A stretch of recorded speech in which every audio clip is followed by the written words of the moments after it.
আসসালামু আলাইকুম। আজকে আমি দেখাবো প্যাকেট স্যুপ দিয়ে রেস্টুরেন্টের স্বাদে থাই স্যুপ রেসিপি। এখন এখানে 3টি থাই স্যুপের প্যাকেট নিয়ে নিয়েছি। প্রথমেই এখানে আমি 3টি ডিমের কুসুম নিয়ে নিয়েছি।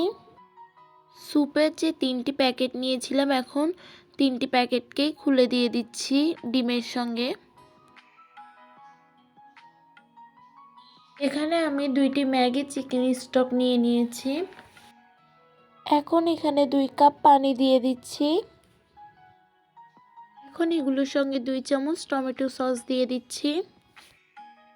এখন এগুলোকে একসঙ্গে মিক্স করে এক সাইডে রেখে দিব। এখানে 1 কাপ হাড় ছাড়া চিকেন নিয়ে নিয়েছি, আর এখানে হাফ কাপ চিংড়ি মাছ নিয়ে নিয়েছি। দেখুন চিংড়ি মাছগুলোকে কিভাবে কেটেছি। এখন এগুলোকে ম্যারিনেট করার জন্য হাফ চামচ লবণ, হাফ চামচ গোলমরিচ গুঁড়া, হাফ চামচ আদা বাটা, হাফ চামচ রসুন বাটা এবং 1 চামচ সয়া সস দিয়ে ভালোভাবে মেখে ম্যারিনেট হওয়ার জন্য 10 মিনিট রেস্টে রেখে দিব।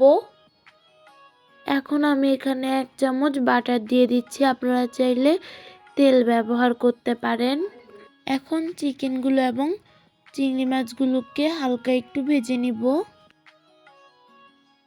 এখন চিংড়ি মাছ এবং চিকেনগুলোকে হালকা একটু ভেজে নিয়েছি। এখন 6 কাপ পরিমাণে পানি দিয়ে দিচ্ছি। কিছুক্ষণ পরে এখন ডিম এবং প্যাকেট স্যুপের যে মিশ্রণটি করেছিলাম সেই স্যুপের মিশ্রণটি দিয়ে দিয়েছি। এখন কিছু কাঁচামরিচও দিয়ে দিচ্ছি। এখন কিছু আদা দিয়ে দিচ্ছি।